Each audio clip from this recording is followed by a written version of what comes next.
जय हिंद दोस्तों।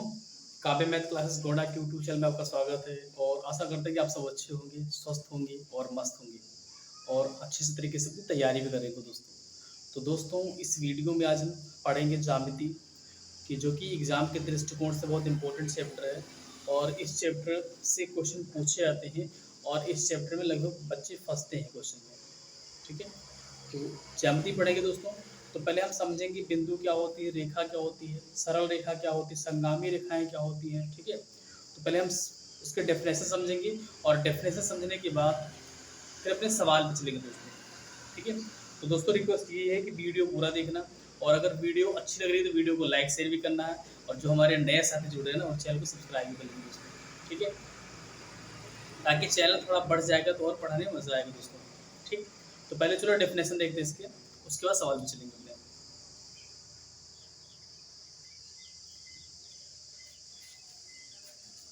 तो बिंदु क्या होती है? बिंदु की कोई लंबाई एवं चौड़ाई नहीं होती है, यह मात्र सही स्थिति को दर्शाने का कार्य करता है। मतलब बिंदु जो होती है, ठीक है, उसको पॉइंट अंग्रेजी में कहते हैं, उसकी कोई लंबाई चौड़ाई नहीं होती है, लेकिन ये बिंदु मतलब ये इसका वर्क जो होता है, इसका कार्य जो होता है, वो सही स्थिति को दर्शाता है। जैसे एग्जाम्पल के तौर पे यहाँ पे लिखा है कि बिंदु ए, मतलब ये बिंदु ए हो जाएगा, इसको बिंदु बी बोलेंगे, इसको बिंदु ओ बोलेंगे, इसको बिंदु एक्स बोलेंगे। तो बिंदु की जो होती है कोई लंबाई चौड़ाई नहीं होती है और यह मात्र सही स्थिति को दर्शाने का कार्य करता है। ठीक है, और अब देखेंगे रेखा। एक रेखाखंड को दोनों दिशाओं में अनंत तक बढ़ाने पर जो रेखा प्राप्त होती है उसको हम रेखाखंड कहते हैं, सॉरी रेखा कहते हैं। जैसे यहाँ पर ए बी लिखा है, ये भी रेखा, इधर भी एरो है, इधर भी एरो, मतलब दोनों रेखाएं दोनों तरफ बढ़ सकती है, उसको क्या बोलेंगे? ए बी रेखा बोलेंगे। इसका तरीका लिखने का ये है, इसको इस तरह भी लिख सकते हैं। ठीक है, तो एक रेखाखंड को जब हम दोनों दिशाओं में अनंत तक बढ़ा सकते हैं, ठीक है, तो ऐसी रेखाओं को हम रेखा, ऐसे रेखाखंड को हम रेखा बोलते हैं। ठीक है, अब देखेंगे सरल रेखा क्या होती है। वह रेखा जो एक बिंदु से दूसरे बिंदु तक बिना बदले जाती है सरल रेखा कहलाती है। जैसे ए और बी जो है एक दूसरे से कहीं नहीं बदल रही है ना, डायरेक्ट सीधे सीधे जा रही है, तो इसको क्या बोलेंगे? सरल रेखा बोलेंगे। सरल मतलब सीधी रेखा बिल्कुल। ठीक है, उसको हम सरल रेखा बोलेंगे। ठीक है,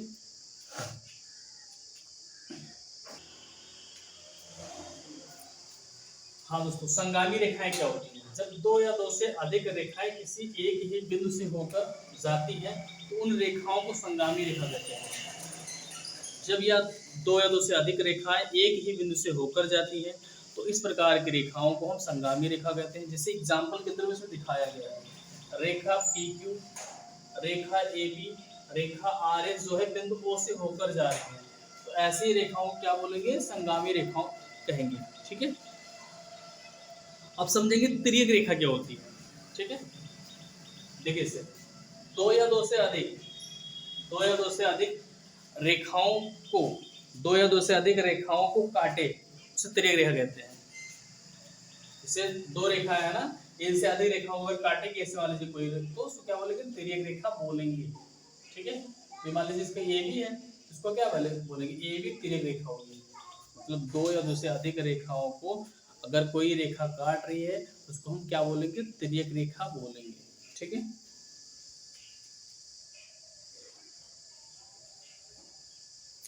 हाँ, संपाती रेखाएं क्या होती हैं? जब एक एक ही रेखा पर अन्य एक या एक से अधिक रेखाओं को बढ़ाया जाता है या होती हैं तो उनको हम संपाती कहते हैं। अब देखें दोस्तों कोण के बारे में। ठीक है, तो न्यून कोण, समकोण, अधिक कोण, ऋजु कोण, बृहद कोण और समकोण कोण। ठीक है, ये कोण से न्यून कोण क्या होता है? मतलब ऐसा कोण जिसकी वैल्यू 0 से तो अधिक हो लेकिन 90 से कम हो, 0 से ज़्यादा हो और 90 से कम हो, इस प्रकार के कोण को हम न्यून कोण कहते हैं। समकोण, समकोण का मतलब हुआ कि ऐसा कोण जिसका एक जो कोण होगा वो 90 डिग्री पर, मतलब 90 अंश का हो और बाकी शेष दोनों कोण न्यून कोण हो, तो इस प्रकार के कोण को हम समकोण कहते हैं। ठीक है, अधिक कोण क्या होता है? 0 और 90 से अधिक और 180 से कम, मतलब ऐसा कोण जो हो 90 से तो ज़्यादा हो लेकिन 180 से कम हो, तो इस प्रकार के कोण को हम क्या बोलते हैं, अधिक कोण कहते हैं। अब आगे अपना है ऋजु कोण। ऋजु कोण जो होता है 180 अंश का होता है। ऋजु कोण को हम 180 अंश के कोण को कहते हैं ऋजु कोण। ठीक, आगे अपना बृहद कोण है। बृहद कोण जो होता है वो 180 से ज़्यादा होता है और 360 अंश के बीच में होता है। मतलब 180 से ज़्यादा होगा लेकिन 360 से कम होगा, उसको हम बृहद कोण कहेंगे। और समकोण कोण जो होता है वो 360 डिग्री का होता है। कितने अंश का होता है? 360 डिग्री का होता है समकोण कोण होता है। ठीक है दोस्तों। हाँ दोस्तों, अब देखते हैं कोणों के युग्म। कोणों के युग्म। कोट पूरक कोण क्या होता है? दो कोणों का योग 90 अंश का होता है, उसे कोट पूरक कहते हैं। मतलब दो कोण को अगर आपस में हम जोड़ दें और उनका योग जो है अगर 90 डिग्री आ जाए तो इस प्रकार के कोण को हम कोट पूरक कोण कहते हैं। ठीक है, आगे अपना है संपूरक कोण। तो दो कोणों का योग अगर 180 अंश का होता है तो उन्हें संपूरक कोण कहते हैं। मतलब अगर दो कोणों को अगर हम ऐड कर दें, जोड़ दें, अगर उनकी वैल्यू अगर 180 अंश आ जाए तो इस प्रकार के कोण को हम संपूरक कोण कहते हैं। ठीक है, अगला है शीर्षाभिमुख कोण। जब दो रेखाएं एक दूसरे को किसी बिंदु पर प्रतिच्छेदित करती हैं तब इस प्रकार आमने सामने बने कोण को शीर्षाभिमुख कोण कहते हैं। एग्जाम्पल के तौर पे जैसे मान लीजिए, जहां देखिए, एक मिनट दिखा रहे हैं, समझा रहे कैसे होगा। मान लीजिए दो रेखाएं हैं, एक दूसरे क्रॉस कर रही हैं। ठीक है, और ये कोण x हो गया, ये कोण y हो गया, ये कोण a हो गया, ये कोण b हो गया। ठीक है, तो x और y जो होता है ये कोण क्या होते हैं? शीर्षाभिमुख कोण होती है। ये कोण आपस में बराबर होते हैं। ठीक है, मतलब x जो होगा y के बराबर होगा और a कोण जो होगा b के बराबर होगा। ठीक, तो जहां पर दो रेखाएं एक दूसरे को क्रॉस करेंगी, ठीक है, और इस प्रकार के जो आमने सामने जो कोण बनेगा ना, तो क्या बनेगा? शीर्षाभिमुख कोण बनेगा। मतलब x और ये शीर्षाभिमुख कोण है, ये और b जो है शीर्षाभिमुख कोण है। ठीक है, आई बात समझ में? हाँ दोस्तों, अगला समझते हैं संगत एवं एकांतर कोण क्या होते हैं। संगत एवं एकांतर कोण। ठीक है, जब दो समांतर रेखाओं को कोई तिर्यक रेखा काटती है तो इस प्रकार संगत एवं एकांतर कोण बनते हैं। ठीक है, जैसे यहाँ पर दिखाया गया कि दो समांतर रेखा का मतलब हो कि ऐसे रेखा जो एक दूसरे को भी क्रॉस ना करें, एक दूसरे को भी प्रच्छेदित ना करें, उसको क्या बोलते हैं? समांतर रेखा। दो समांतर रेखा को एक तिर्यक रेखा काट रही है और उसमें कोण को डिवाइड किया गया। कोण 1 है, कोण 2 है, कोण 3 है, कोण 4 है, कोण 5 है, कोण 6 है, कोण 7 है, कोण 8। कोण को डिवाइड कर दिया गया। तो इस प्रकार से क्या बनता है? संगत और एकांतर कोण बनते हैं। इस प्रकार के फिगर में क्या बनेगा? संगत और एकांतर कोण बनेगा। ठीक है, तो इसमें संगत कोण कौन सा होगा? संगत कोण आपका हो जाएगा जैसे एक ये और एक 5, तो यहाँ लिखेंगे संगत कोण। संगत कोण तो 1 और 5 हो जाएगा। इसी प्रकार 2 और 6 हो जाएगा। ठीक है, फिर इसी प्रकार 3 और 7 हो जाएगा और इसी प्रकार 4 और 8 हो जाएगा। ठीक है, ये आपके हो गए संगत कोण।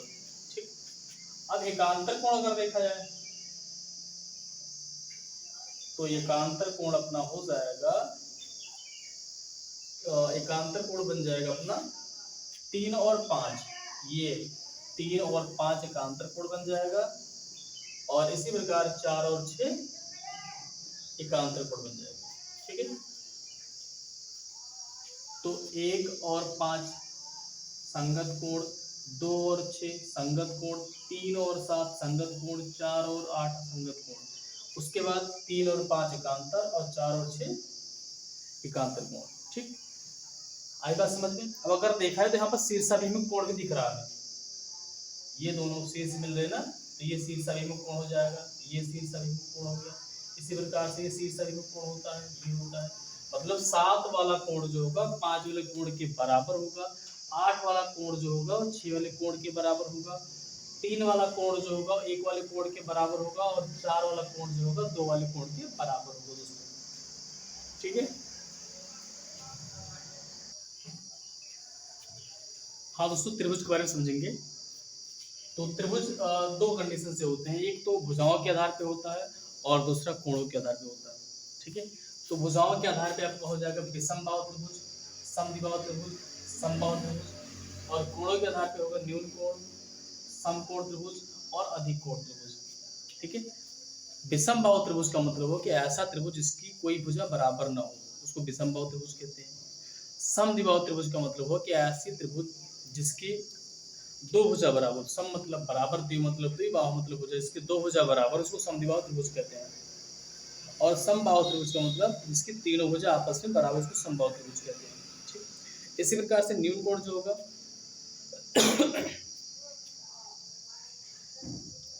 वो 90 से कम डिग्री का कोण बनेगा, उसको न्यून कोण त्रिभुज कहेंगे। समकोण त्रिभुज जो होता है उसमें एक कोण 90 अंश का होता है, उसको समकोण त्रिभुज कहेंगे। और अधिक कोण त्रिभुज जो होता है उसमें एक कोण 90 अंश से अधिक होता है, उसको अधिक कोण त्रिभुज कहते हैं। ठीक है। और एक चीज ये बताओ ना कि त्रिभुज के तीनों अंतः कोणों का योग जो होता है, मान लीजिए कोई त्रिभुज है, इनके तीनों अंतः कोणों का जो योग होगा, कोण ए प्लस कोण बी प्लस कोण सी बराबर कितना 180 होता है। त्रिभुज के तीनों अंतः कोणों का योग 180 अंश होता है। अगर मान लीजिए कोई चतुर्भुज है, तो ए बी सी और डी, इनके चारों एंगल को जोड़ेंगे तो कितना आएगा 360 हो जाएगा। इनके चारों भुजाओं का योग होगा A plus B plus C plus D बराबर 360 हो जाएगा। मतलब त्रिभुज होगा तो उनके तीनों अंतः कोणों का योग 180 अंश होगा।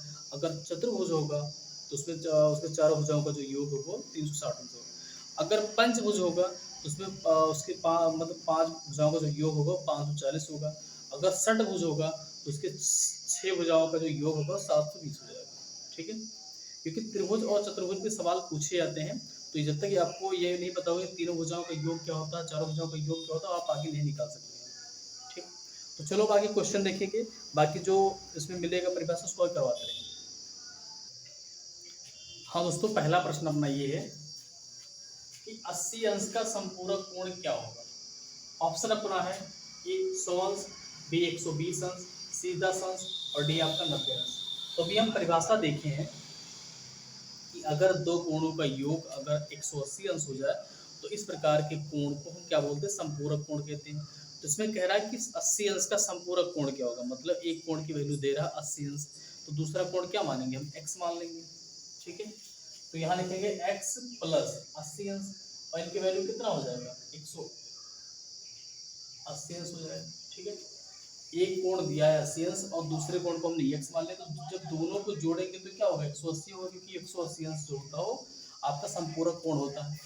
अब यहाँ से हम क्या करेंगे, x की जो वैल्यू निकालेंगे तो 180 अंश लिखेंगे और उनमें से 80 को हम माइनस कर देंगे, तो x बराबर कितना आ जाएगा, x बराबर आपका 100 डिग्री मतलब 100 अंश आ जाएगा। ठीक है। तो इस प्रकार से आपका ऑप्शन नंबर आपका ये जो होगा बिल्कुल सही हो जाएगा, ऑप्शन नंबर आपका ये करेक्ट हो जाएगा दोस्तों। ठीक है। हाँ दोस्तों, अगला क्वेश्चन देखिए, और क्वेश्चन अपना ये है कि 50 अंश का कोण पूरक कोण कितना होगा। ऑप्शन आपका ये है 50 अंश, बी है 40 अंश, सी है 130 अंश और डी है 40 अंश। ठीक है। तो अगर कोण पूरक कोण कहेगा तो वहां पर दो कोणों का जो योग होता है वो 90 अंश होता है। समपूरक कहेगा तो दो कोणों का योग 180 अंश हो जाएगा, और कोण पूरक कोण कहेगा तो दो कोणों का योग जो होगा 90 अंश होगा। ठीक है। तो इसमें एक कोण की वैल्यू दे रहा है 50, तो दूसरी कोण की वैल्यू हम निकाल लेंगे। तो यहाँ पर मान लीजिए कि दूसरा कोण जो होगा x होगा और x प्लस 50 अंश करेंगे तो कितना हो जाएगा 90 अंश हो जाएगा। ठीक। जब x की वैल्यू निकालेंगे तो 90 और ये प्लस हो जाएगा -50 हो जाएगा। अब x बराबर कितना होगा 90 में 50 जाएगा तो कितना आएगा 40 डिग्री आएगा। इस प्रकार से जो उसका कोण पूरक कोण जो होगा 40 अंश हो जाएगा, और ऑप्शन नंबर आपका बी जो होगा बिल्कुल सही हो जाएगा, ऑप्शन नंबर आपका बी बिल्कुल करेक्ट हो जाएगा दोस्तों। हाँ दोस्तों, अगला क्वेश्चन देखिए, और क्वेश्चन अपना ये है कि 60 अंश के संपूरक एवं कोण पूरक कोणों का अंतर क्या होगा। 60 अंश के संपूरक एवं कोण पूरक कोणों का अंतर पूछ रहा है। ऑप्शन अपना ये है 120 अंश, बी है 100 अंश, सी है 90 अंश और डी है 45 अंश। तो सबसे पहले क्या करेंगे, हम इसका समपूरक कोण निकालेंगे और फिर कोट पूरक निकालेंगे, समपूरक कोण और फिर कोट पूरक निकालेंगे, और उसके बाद क्या करेंगे, घटा देंगे, मतलब अंतर निकालेंगे, आंसर हो जाएगा। तो 180 में से क्या करेंगे, 60 को माइनस करेंगे तो समपूरक कोण 120 अंश आ जाएगा, और 90 में से हम 60 को माइनस करेंगे तो कोट पूरक कोण 30 अंश आ जाएगा। अब पूछ रहा अंतर, अंतर मतलब दोनों को घटाना, मतलब 120 में से अगर हम 30 को माइनस करेंगे तो कितना आएगा, 90 डिग्री आएगा। तो इस प्रकार से 90 अंश जो होगा वो इसका आंसर हो जाएगा, मतलब दोनों का डिफरेंस जो होगा 90 अंश हो जाएगा, और ऑप्शन नंबर आपका सी जो होगा बिल्कुल करेक्ट हो जाएगा दोस्तों। ऑप्शन नंबर आपका सी बिल्कुल करेक्ट हो जाएगा। ठीक है, हाँ दोस्तों, अगला क्वेश्चन देखते हैं। क्वेश्चन अपना ये है कि दिए गए चित्र के आधार पर x डिग्री का मान ज्ञात करो, x अंश का मान ज्ञात करो, x अंश का मान ज्ञात करो। ये आपका चित्र बना हुआ है और इसमें a की वैल्यू 15 अंश, ऑप्शन आपका ये 15 अंश, बी है 30 अंश, और सी है 60 अंश, और डी है 45 अंश। ठीक है, तो अभी हम पढ़े थे कि अगर मान लीजिए कोई सीधी रेखा हो, उसमें जितने एंगल बन रहे हैं, अगर कोई सीधी रेखा हो उस पे जितने कोण बनेंगे ना, उन कोणों का जो योग होता है वो 180 अंश होता है। उन कोणों का जो योग होता है वो 180 अंश होता है। तो ये एक सीधी लाइन है, उस पे 3 कोण ही बन रहे हैं, x 2x और 3x। तो x 2x और 3x को जो हम प्लस करेंगे तो इनकी वैल्यू क्या होगा, 180 अंश हो जाएगा। फिर वहां से हम x की वैल्यू निकाल देंगे। मतलब कुछ समझ में आया कि अगर मान लीजिए एक कोई सीधी लाइन बन जाए, उसमें जितने कोण बनेंगे उन कोणों का जो योगफल होता है वो 180 अंश के बराबर होता है। ठीक है, तो यहाँ पर हम लिखेंगे x अंश प्लस 2x अंश प्लस 3x अंश बराबर कितना हो जाएगा, ये 180। तो ये सीधी लाइन बन गई, 3 ही कोण दिख रहे हैं, तो 3 2 5 और 6x अंश के बराबर कितना 180 अंश हो जाएगा। और जब x अंश की वैल्यू निकालेंगे तो 180 में बटे 6 कर देंगे, 6 3 18, 6 0 0, x अंश बराबर कितना हो जाएगा, 30 अंश हो जाएगा। ठीक है दोस्तों, तो दोस्तों इस प्रकार से इसका आंसर जो होगा 30 अंश हो जाएगा, और ऑप्शन नंबर आपका बी जो होगा बिल्कुल सही हो जाएगा। ऑप्शन नंबर आपका बी बिल्कुल करेक्ट हो जाएगा। ठीक है दोस्तों, तो दोस्तों जितने क्वेश्चन थे उसको करवा दिए हैं, बाकी क्वेश्चन आगे वीडियो में देखेंगे, और वीडियो पूरा देखना रिक्वेस्ट है। और वीडियो अगर अच्छी लग रही है, क्वेश्चन समझ में आ रहे हैं, तो वीडियो को लाइक शेयर भी करना है, और जो हमारे नए साथी जुड़ेंगे please please please please channel को सब्सक्राइब कर लेना। ठीक है, ताकि थोड़ा मोटिवेशन और मिलता रहे, तो आपके लिए अच्छे से क्वेश्चन लेके आएंगे दोस्तों। ठीक है, तो दोस्तों इसी के साथ जय हिंद जय भारत।